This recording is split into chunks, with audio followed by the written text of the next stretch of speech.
Hi everybody, Ryan Ballengee with Golf News Net. It's great to have you here with us today for a little bit of a different kind of review. So we are here on the range at Argyle Country Club where I play golf, and we're going to do an equipment review for you today of a beautiful set of irons, the Srixon ZX7 MKII. You're going to hear Mach 2 as well, irons.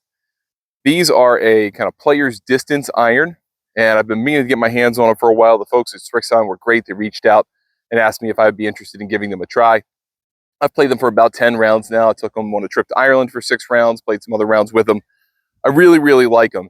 And so for this review, I wanted to do a little bit something different. Take you on the range through my testing process, show you how I actually hit clubs on the range. A lot of you have commented over the years that you love to see me hit clubs more and not so much talk about them. So I want to show you 3 shots with each club. So we've got 4 iron down through pitching wedge.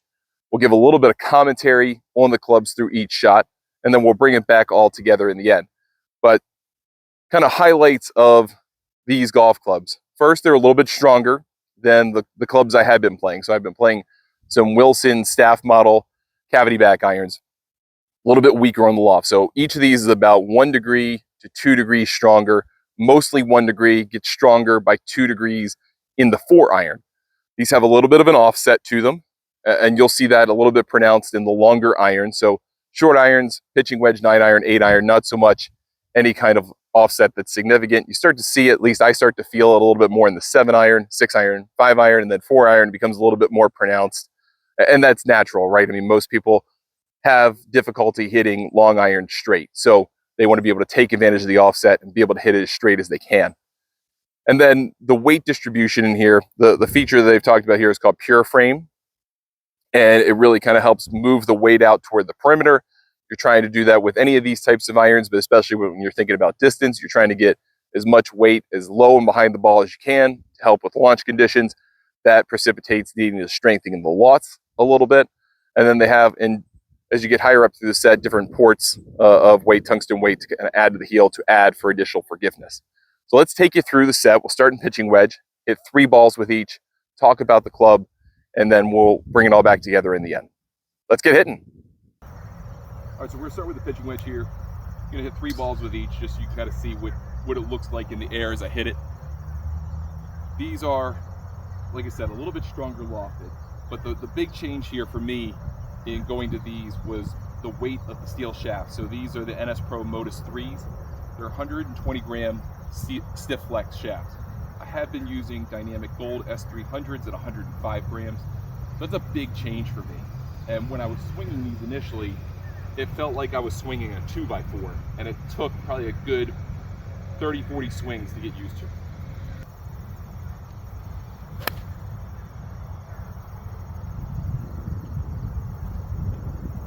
That's a pretty good shot there, pretty indicative. We're talking range balls here, so these are not going to fly as far, and of course we get a little wind blowing in today. But what I would say is, generally speaking, on the shorter irons, I'm gaining about a half club of distance.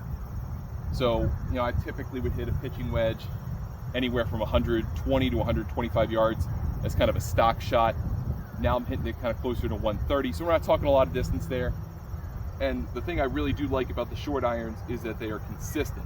You know, a lot of players' distance irons, particularly toward the game improvement end, you can see a wide variability of the kinds of shots that you're going to hit in terms of distance. It can go anywhere from, you know, 125 to 145, and that's just not something I can really control when I'm playing a round of golf. So I keep it tight in that 125 to 130 instead of 120 to 125. I'm much happier in that range. Ball 2 here.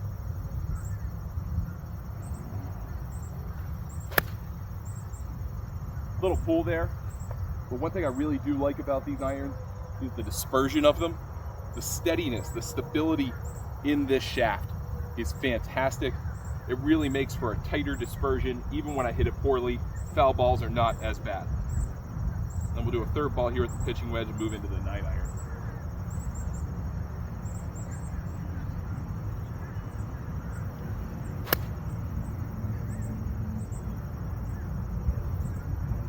See, I like to hit them high. I've always hit them high. I'm always going to hit them high. I'm not trying to stop that at this point in my life, but I really do like the way that they launch. I feel comfortable moving them at different heights. You'll see that throughout the rest of the set. Let's get to the 9 iron. All right, so let's move on to the 9 iron. I'm hitting this probably anywhere from 145 to 150 at times. Typically I've been hitting with the staff models maybe 140. So gaining a little bit of distance. I'm 40 years old. I'm going to start to lose it sooner than later. So eventually those will kind of regress back to the mean of what I kind of understand as my distances over the years. But for now, for however long I can appreciate it, I'm going to take it. I did not ask for mid-size grips on these, so I have standard grips on them. I'm going to change that out eventually. I do like the mid-size. It helps me better, helps me control the club better, helps me hold it better. So you'll see a little bit maybe more dispersion than I would like at times, but overall it still works out pretty well with the standard grip. Ball 1 here with the 9-iron.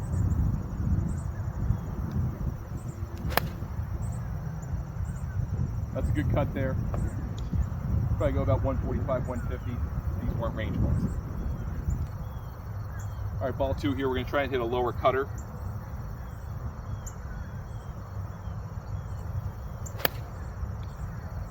Still guided it a little bit, but sounded good, came off well.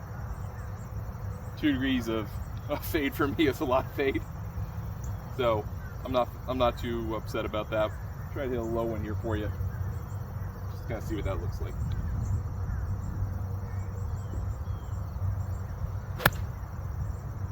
A little hold off on it. Come down a little bit more steep. All right, so we'll take you to the side view for the 8-iron, 7-iron, 6-iron. Just a couple quick balls with each.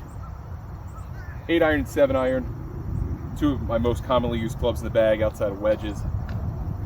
These are probably going to go about 160, 165 with the 8-iron.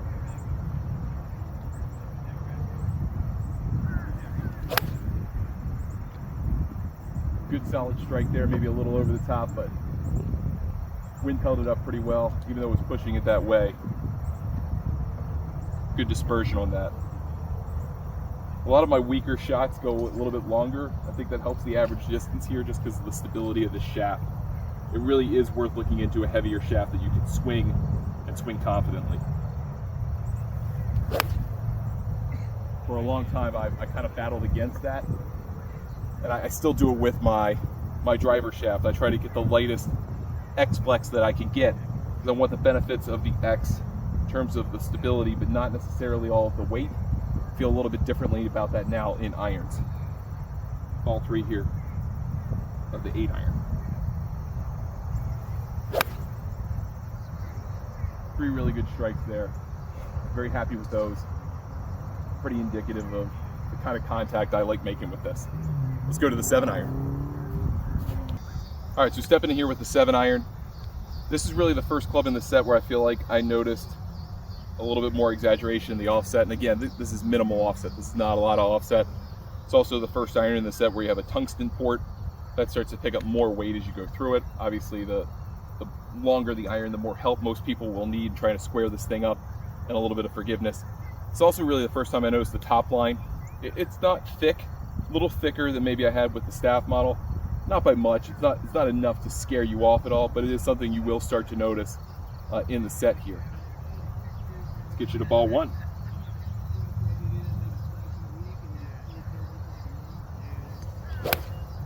Great swing there. Really good to get through it like that. Good shoulder turn. And that's going to go about 170. So I was probably hitting 160, 165 previously. I can get this anywhere from 165 to 175 now. So again, not much distance added, but enough that it helps on some of those mid-iron shots in the par 3s.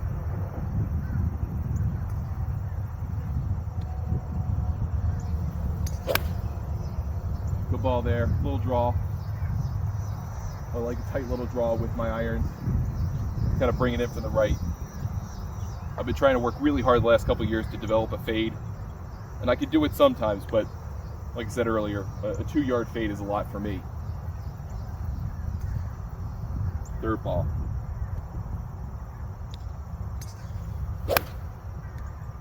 Good hit there, really good swing. Just penetrates through the air very easily, flies beautifully, lands softly, lots of spin. Let's go to the 6-iron. All right, with the last 3 irons in the set, we're going to try to give you a little bit of a different side angle here at impact. Let's see how that looks.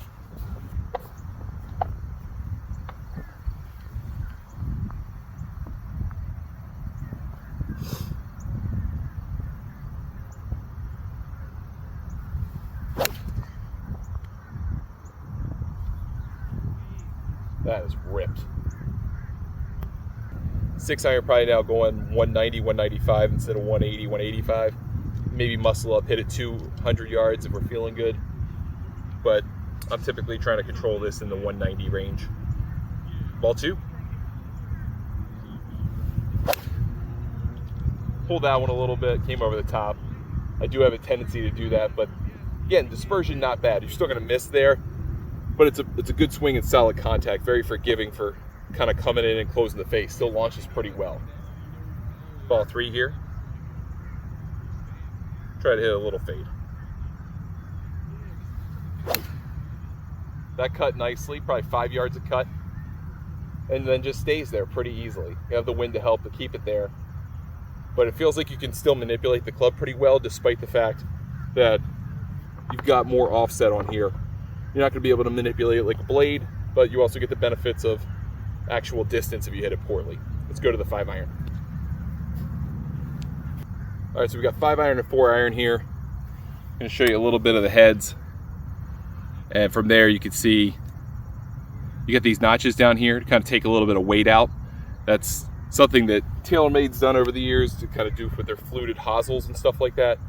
We don't have that here with the Srixon, but we do have a little bit of weight taken out just to give you just a couple of grams. Any grams that you can find are good grams to be able to repurpose for what you want. Here's the first ball of the 5-iron.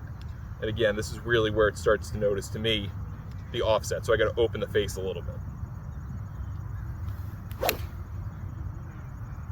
Groove low, still going to go about 205, 210. Really happy with that. And the ball just stops quickly. It really does. Even with these range balls, I know it would stop quickly if I were playing around with them. I'll back it up a little bit for ball 2. Give you something a little bit more of a fluff lie, how that would come out, how it sounds.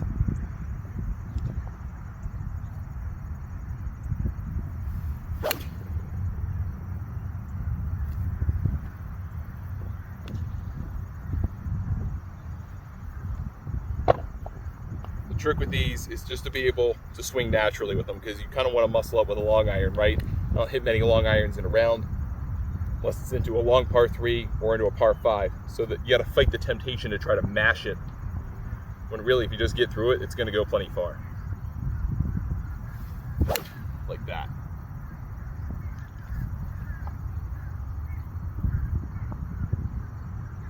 All right, let's go to the 4-iron.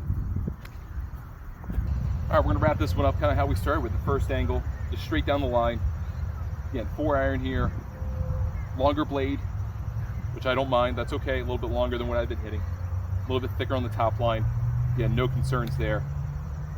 Just feels like there's a little bit of offset there that maybe I have to counteract a little bit, or until my eye gets more used to it.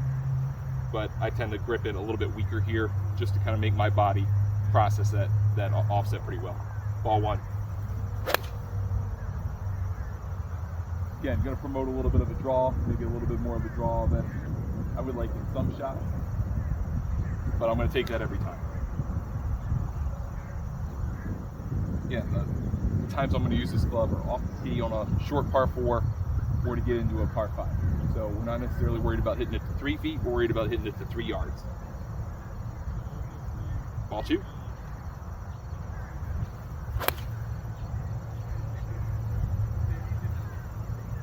Good swing there, good distance, soft landing. That's everything that you need from this club. And we'll try to end on a good note here. Hit one more.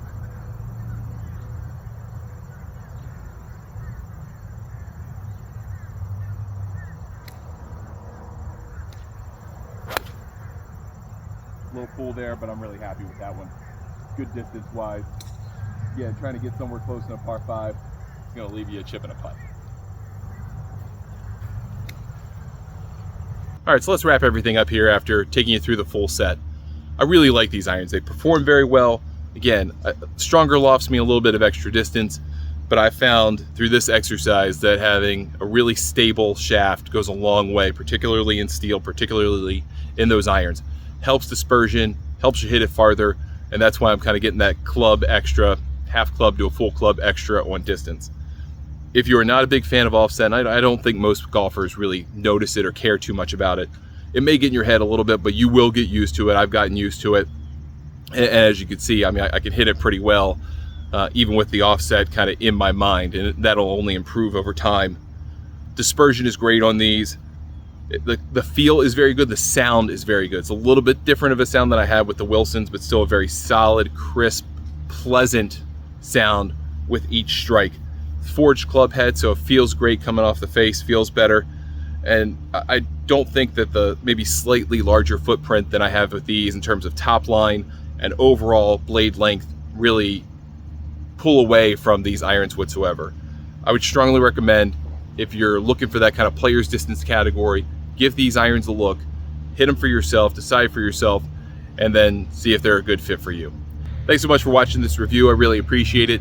Please let me know in the comments what you think about this new format. So we're doing something a little bit different here, trying to hit ball after ball, walk you through the testing process, but also just seeing the club in action, hearing it in action a lot. So hopefully you've enjoyed that.